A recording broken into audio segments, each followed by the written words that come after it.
ہو کر سب لوگ دولہا دلہن کے لیے بنے اسٹیج پر چڑھ بیٹھے۔ جنہیں اسٹیج پر جگہ نہیں ملی وہ اسٹیج کے قریب ہی کرسیوں پر بیٹھ گئے۔ بجائے اس کے سب ساتھ مل کر گانے گاتے۔ طے ہوا کہ ایک ایک شخص سے گانا گانے کی فرمائش کی جائے۔ اب وہ وہاں جیسے میوزک کنسرٹ چل رہا تھا۔ ایک ایک کر کے سب اسٹیج کے بیچوں بیچ آ کر بیٹھ جاتے اور گانا گا کر اٹھ جاتے۔ ملیحہ اسٹیج کے نیچے ایک کرسی پر بیٹھی پنک کلر کے کپڑوں پر ہلکی سی شال لپیٹے ہوئے تھی۔ گوہر وحید مراد کا کوکو کورینا گا کر اسٹیج سے اتری اور سب تالیاں بجانے لگے کہ صمد نے آواز لگائی، اب وزان کی باری ہے۔ سب نے صمد کی پیروی میں وزان کا نام پکارنا شروع کیا۔ وزان اپنی جگہ سے اٹھ کر سب کے بیچ میں آ کر آلتی پالتی مار کے بیٹھ گیا۔ میں گانا نہیں بلکہ ابن انشا کی ایک نظم سناؤں گا۔ ارشاد ارشاد کی آوازیں ابھریں۔ جب شور تھما تو وزان اپنی پر اثر آواز میں گویا ہوا، ہم گم چکے بستی بن میں، ایک آس کی پھانس لیے من میں، کوئی ساجن ہو کوئی پیارا ہو، کوئی دیپک ہو کوئی تارا ہو، جب جیون رات اندھیری ہو، ایک بار کہو تم میری ہو۔ وزان کی آنکھیں بند تھیں، وہ ملیحہ کو نہیں دیکھ رہا تھا، پر ملیحہ کو یوں لگا جیسے وہ اس بڑے مجمع میں خاص طور پر اسی سے مخاطب تھا۔ اس کے چہرے کے وضاحت بھرے نقوش کو ملیحہ پہلی بار دل کی آنکھ سے دیکھ رہی تھی، اور پہلی بار ہی اس نے جانا تھا کہ دل کی آنکھ سے دیکھنا کیسا لگتا ہے۔ وہ وزان کی آواز کو روح کی گہرائی سے سن رہی تھی۔ اس نے محسوس کیا روح کی سماعتیں بہت محدود ہیں، اس ایک آواز کے سوا اسے اور کچھ سنائی ہی نہیں دے رہا تھا۔ جب ساون بادل چھائے ہوں، جب باغن پھول کھلائے ہوں، جب چندہ روپ لٹاتا ہو، جب سورج دھوپ نہاتا ہو، یا شام نے بستی گھیری ہو، ایک بار کہو تم میری ہو۔ اس جملے کی بات گشت اس کے وجود میں دور دور تک پھیل گئی۔ وہ گھبرا کر کھڑی ہوئی، پر دوسرے ہی قدم پر ایک پکار نے زنجیر کیا تھا، ہاں دل کا دامن پھیلا ہے، کیوں گھوری کا من میلا ہے، ہم کب تک پریت کے دھوکے میں، تم کب تک دور جھروکے میں، کب دید سے دل کو سیدھی ہو، ایک بار کہو تم میری ہو۔ وہ مڑ کر اسے دیکھنے لگی، کیا جھگڑا سود خسارے کا، یہ کاج نہیں بنجارے کا، جب سونا روپا لے جائے، سب دنیا دنیا لے جائے، تم ایک مجھے بتھیری ہو، ایک بار کہو تم میری ہو۔ نظم ختم ہوئی اور وزان نے آنکھیں کھول کر دیکھا تو نظر سیدھی ملیحہ کے وجود سے ٹکرا گئی۔ بس ایک پل کے لیے وزان کی آنکھوں میں اس کی پوری جان سمٹ آئی تھی، مگر اگلے ہی پل سنبھل کر وہ اٹھ گیا۔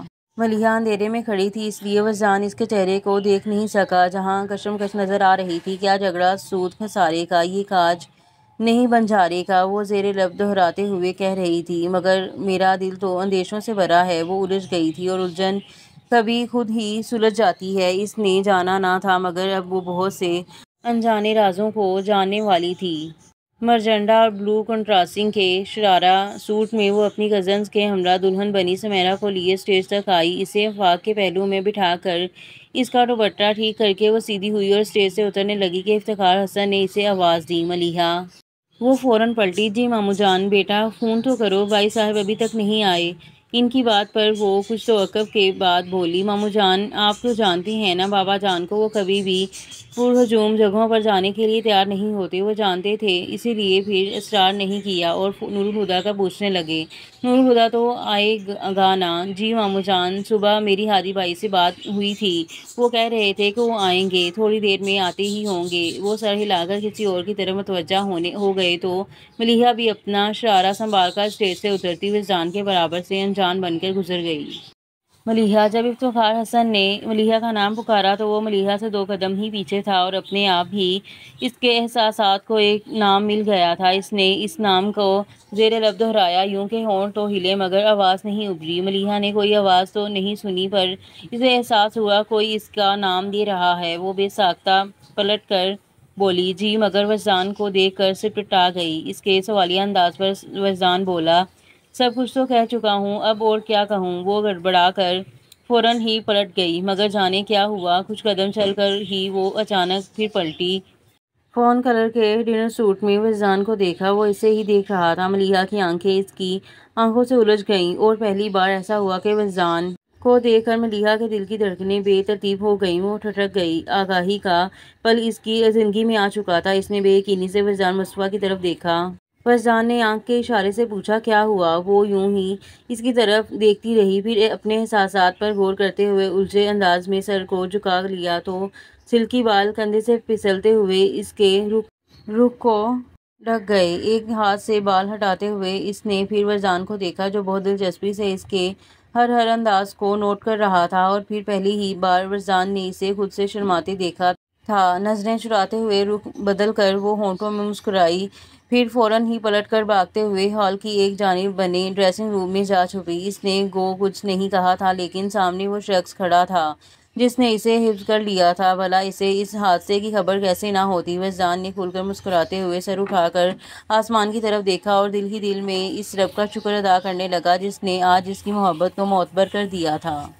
نور الہدیٰ وطن واپس لوٹے تو بہت دنوں تک فارغ نہیں رہ سکے۔ فوراً ہی گارمنٹس فیکٹری کے قیام کے سلسلے میں دوڑ دھوپ شروع کر دی، اور ایک بھرپور دن گزار کر رات جب وہ لوٹتے تو تھکن سے جسم ٹوٹ رہا ہوتا، مگر یہ تھکن بس قصرِ فاروقی کی چوکھٹ تک ہی ان کا ساتھ دے پاتی، کیونکہ چوکھٹ کے اس پار ایک لڑکی اس کے انتظار میں نیند قربان کیے جاگ رہی ہوتی، اور ان کو دیکھتے ہی وہ مسکراتی ہوئی اٹھ کر پاس چلی آتی اور سلام کرنے کے بعد ان سے کہتی، آپ فریش ہو جائیں، میں کھانا لے کر آتی ہوں۔ پھر جتنی دیر میں وہ فریش ہو کر کمرے میں آتے، وہ کھانا گرم کر کے ٹرے میں سجائے کمرے میں چلی آتی تو نور الہدیٰ اسے دیکھتے ہی صوفے پر جا بیٹھتے۔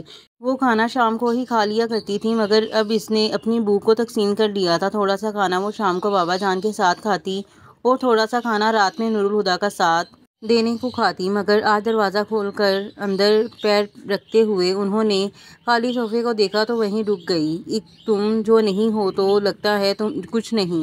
انہوں نے اپنی سرگوشی سنی، صاحب کھانا لگا دوں؟ بہادر ایک دم سے کسی کونے سے نکل آیا، رہنے دو یار، بھوک نہیں ہے، بہت بیزاری سے بول کر وہ دروازے کے آگے بنے اسٹیپ پر بیٹھ گئے۔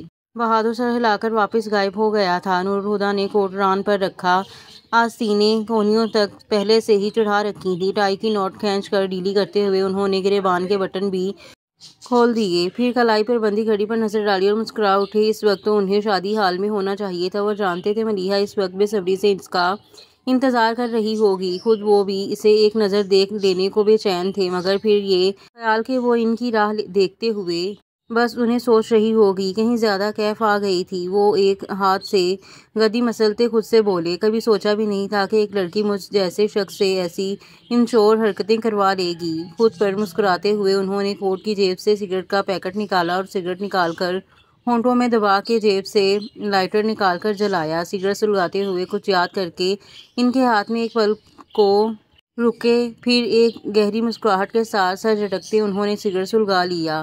گلاس وال سے گزر کر ان کی نظریں لاؤنج کے اس صوفے پر ٹھہریں جس پر بیٹھ کر ان کا انتظار کرتے ہوئے وہ پہلی رات سو گئی تھی، اور پھر آنے والی کئی راتیں نور الہدیٰ نے اسے اسی صوفے پر بیٹھے اپنے انتظار میں جاگتے پایا تھا۔ نور الہدیٰ نے ایک گہرا کش لے کر دھواں ہوا میں چھوڑا اور ملیحہ کو دیکھنے کی ان کی خواہش عجیب سے ڈھنگ سے پوری ہو گئی۔ دھوئیں میں لپٹا اس کا ہر نقش بہت واضح تھا، بند آنکھوں کو ڈھلکتے پھپھوٹوں پر سجی پلکوں کا سایہ گالوں پر پڑ رہا تھا، ہونٹ نیم وا تھے، الجھے بالوں کی ایک لٹ ان کے گال کو چھو رہی تھی، گداز باہوں میں کشن دبا رکھا تھا اور لمبا دوپٹہ ایک طرف سے ذرا سا شانے پر ٹکا تھا اور دوسری طرف سے پیروں کو چھوتا قالین پر بے ترتیبی سے بکھرا تھا۔ دھواں تحلیل ہونے لگا تو عکس بھی مٹنے لگا تھا۔ نور الہدیٰ نے ایک اور کش لے کر دھوئیں کی دیوار اپنی آنکھوں کے سامنے کھڑی کر لی اور بے خبر حسن پھر سے ان کی نظروں میں آ ٹھہرا۔ محبت کا یہ کھیل بھی کتنا عجیب ہے کہ دھندلے منظر زیادہ روشن، زیادہ صاف دکھائی دیتے ہیں۔ ملیحہ کے عکس کو دیکھتے ہوئے وہ آہستہ سے بڑبڑائے، پھر ایک ہی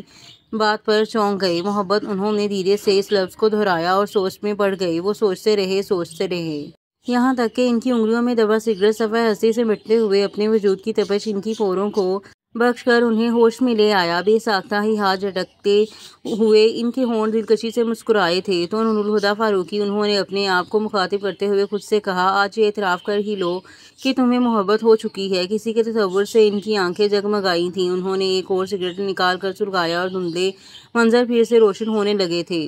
رات کا نہ جانے کون سا پہر تھا، شادی کے ہنگامہ میں بری طرح تھک کر سو گئی گوہر کو اس کے 1.5 سال کے بیٹے نے بھوک سے مجبور ہو کر جگا ڈالا۔ اس کے رونے کی آواز پر پاس سوتا جنید بھی جاگ گیا۔ گوہر بچے کے لیے فیڈر بنانے اٹھی اور میاں کو بیٹے کا خیال رکھنے کو کہہ کر کچن میں آ گئی۔ دودھ گرم کر کے فیڈر میں ڈالتی وہ کچن کی لائٹس آف کر کے کمرے میں جانے لگی تو اسے شک ہوا کہ کوئی ٹیرس پر ہے۔ وہ حیران ہوتی ٹیرس پر آئی تو اندھیرے سے باوجود ریلنگ کے پاس کھڑے وجود کو پہچان لیا۔ ملیحہ تم ابھی تک جاگ رہی ہو؟ ملیحہ نے پلٹ کر اسے دیکھا تو گوہر اس کے پاس آ گئی۔ اور اتنی ٹھنڈ میں تم ٹیرس پر کیا کر رہی ہو؟ چاند کو دیکھ رہی ہوں، اس نے کہا۔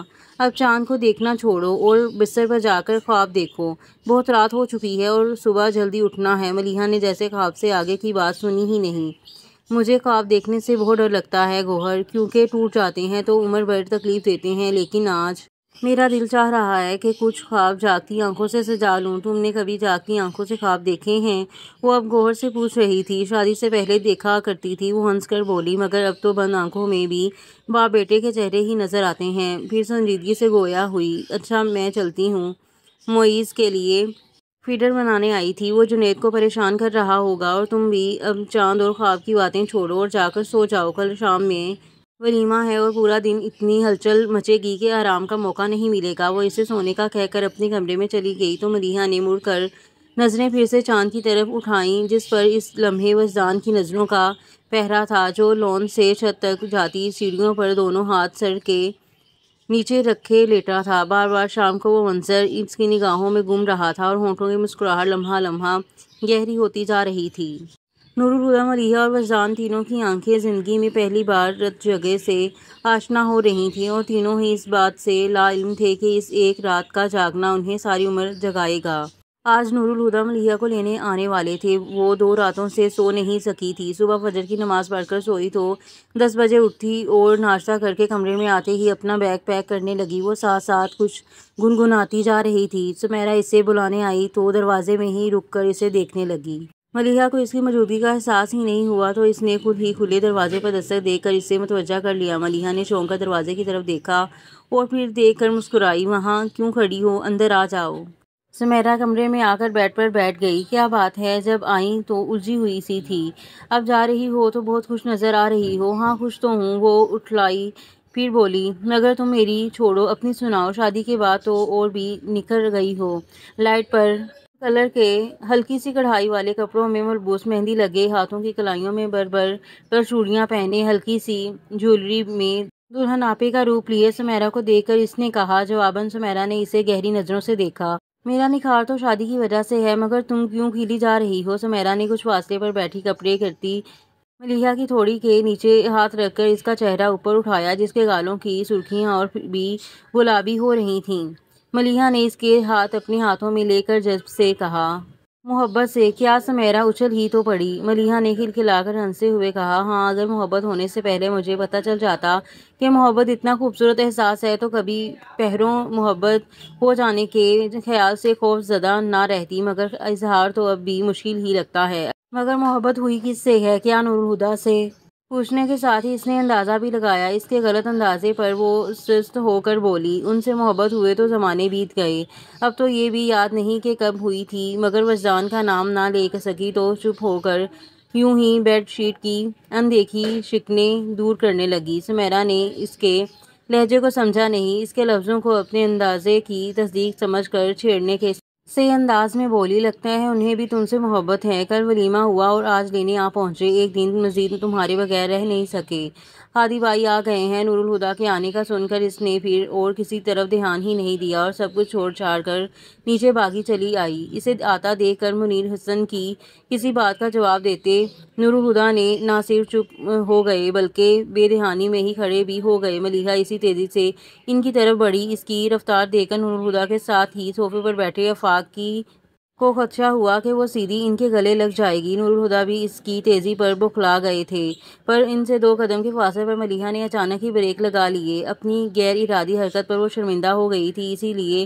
کچھ بول بھی نہیں پائی اور نور الہدیٰ نے اس کے بولنے کا انتظار بھی نہیں کیا۔ انہوں نے اس کے سر پر ہاتھ رکھا اور پوچھا، کیسی ہو؟ ٹھیک ہو؟ آپ کیسے ہیں؟ اور بابا جان کا کیا حال ہے؟ میں ٹھیک ہوں اور بابا جان کا حال بھی بہتر ہے۔ پھر اسے کھڑے دیکھ کر کہنے لگے، بیٹھ جاؤ، اور وہ فوراً بیٹھ گئی۔ نور الہدیٰ بھی واپس اپنی جگہ بیٹھتے بولے، جی ماموں جان آپ کیا کہہ رہے تھے؟ اور ان کی بات چیت کا سلسلہ جہاں سے منتقع ہوا تھا وہیں سے جڑ گیا۔ دوپہر کے کھانے کے بعد وہ اپنا بیگ لینے کمرے میں آئی تو ایک دم سے وجدان کا خیال آ گیا۔ اتنے دنوں سے تو وہ یہیں تھی، پر آج صبح سے نظر نہیں آ رہا تھا۔ وہ بیگ لیے نیچے آ گئی۔ نور الہدیٰ سب سے رخصت لے کر اس کا بیگ اٹھائے آفاق کے ساتھ گیٹ سے نکل گئے۔ سب سے ملتی وہ سمیرہ تک آئی۔ سمیرہ پل بھر کو اس کے گلے لگ کر بولی، اللہ حافظ۔ ارے یہ کیا طریقہ ہے؟ ملیحہ اچنبھے سے بولی۔ تو اس نے کہا، طریقہ تو بالکل صحیح ہے، لیکن تمہیں اعتراض کیا ہے۔ ویسے تو میں جب بھی آتی تھی تو جاتے وقت تم کیسے روتی تھی، تھوڑی دیر ٹھہر جاؤ، اچھا شام کو چلی جانا، اور آج اتنے آرام سے مجھے بھیج رہی ہو۔ ایک بار بھی نہیں روکا، کیونکہ میں جانتی ہوں کہ آج میرے رکنے سے تم نہیں رکو گی۔ اس کے نروٹھے پن کے جواب میں سمیرہ شوخی سے بولی، پر وہ سادگی سے کہنے لگی، ٹھیک کہہ رہی ہو، مجھے آئے بہت دن ہو گئے، اب اور نہیں رک سکتی۔ پھر اللہ حافظ کہہ کر گیٹ کی طرف جانے لگی۔ اسی وقت بچان اندر آیا تھا۔ اس نے ملیحہ کو دیکھا، پھر پیچھے کھڑے لوگوں کو۔ آپ جا رہی ہیں؟ پہلی بار وہ سب کی موجودگی میں اس سے براہ راست مخاطب ہوا تھا۔ ہاں، اس نے کہا۔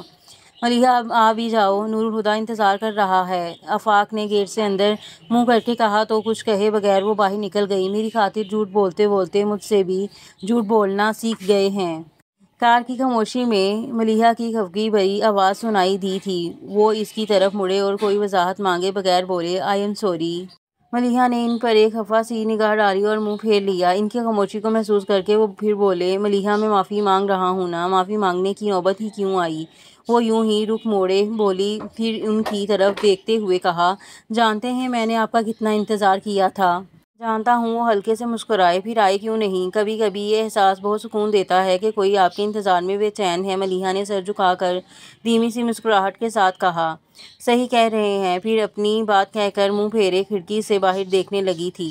نور الہدیٰ نے ڈیش بورڈ سے ایک انویلپ اٹھا کر اس کی طرف بڑھایا۔ ملیحہ نے ان کے ہاتھ کی طرف دیکھا، پھر انویلپ میں رکھا کاغذ نکال کر پڑھنے لگی۔ وہ جیسے جیسے پڑھتی گئی اس کے چہرے پر جوش کے آثار نظر آنے لگے۔ آخرکار وہ ان کا بازو دبوچ کر زور سے بولی، مجھے یقین نہیں آ رہا ہادی بھائی، جب مجھے پتہ چلا کہ آرٹس کونسل نے مصوروں کے لیے ایگزیبیشن ارینج کرنا چاہتی ہے تو میں نے مذاق مذاق میں ہی اپلائی کر دیا، پر میرا سلیکشن ہو گیا ہے۔ واقعی؟ وہ بہت دل سے حیران ہوئے۔ ہاں، اور پتہ ہے اس میں لکھا ہے کہ وہ لیٹر میں سے کچھ پڑھتے ہوئے ایک دم ہی چپ ہو گئی۔ اسے خیال آیا کہ جب اس نے انویلپ میں سے لیٹر نکالا تھا تو وہ کھلا ہوا تھا۔ وہ مشکوک سے انداز میں بولی، ہادی بھائی یہ انویلپ آپ نے کھولا تھا؟ اب وہ مزید ایکٹنگ کا ارادہ چھوڑ کر ہنستے ہوئے بولے، سوری اگین ہادی بھائی، میں آپ کو سرپرائز دینا چاہتی تھی، اسی لیے آپ کو اور بابا جان کو نہیں بتایا تھا۔ وہ بری طرح چڑ گئی۔ نور الہدیٰ کہنے لگے، انویلپ پر آرٹس کونسل لکھا دیکھ کر میں ایکسائٹیڈ ہو گیا تھا، مگر میں نے بابا جان کو نہیں بتایا۔ تم انہیں اپنا سرپرائز دے سکتی ہو۔ آپ مجھ سے کچھ مت کہیں، مجھے آپ کی کوئی بات نہیں سننی۔ اسے روٹتے دیکھ کر انہوں نے سڑک پر ایک طرف گاڑی روک دی۔ ملیحہ انہوں نے آواز دی، مگر وہ منہ موڑے بیٹھی رہی۔ ادھر دیکھو۔ انہوں نے اس کا چہرہ اپنی طرف کیا اور کان پکڑ کر بولے، سوری، لیکن وہ اپنے ہاتھوں میں دیکھتی رہی، ان کی طرف دیکھا ہی نہیں۔ I am really sorry. انہوں نے اس کے آگے ہاتھ جوڑ دیے تو ملیحہ نے جھٹکے سے ان کے ہاتھوں کو الگ کیا۔ آپ بہت برے ہیں۔ میں برا ہوں؟ وہ یوں بولے جیسے ان کا برا ہونا ناممکنات میں سے ہو تو وہ ایک دم ہی ہنس پڑی۔ نہیں، آپ بہت اچھے ہیں۔ اس کے ہنستے ہوئے چہرے کو دیکھ کر نور الہدیٰ ریلیکس ہو گئے۔ کچھ دیر پہلے ہی نور الہدیٰ بابا جان اور ملیحہ کو اسٹڈی میں چھوڑ گئے تھے اور جاتے ہوئے دروازہ بھی بند کر گئے تھے۔ آئیے بابا جان اور ملیحہ، تم بھی آ جاؤ۔ کچھ دیر بعد باہر آ کر وہ دونوں سے بولے۔ باہر آ کر انہوں اور یہاں پر ایپیسوڈ کا اختتام ہوتا ہے اور ملتے ہیں اگلے ایپیسوڈ میں۔ تب تک کے لیے دیں مجھے اجازت۔ اللہ حافظ۔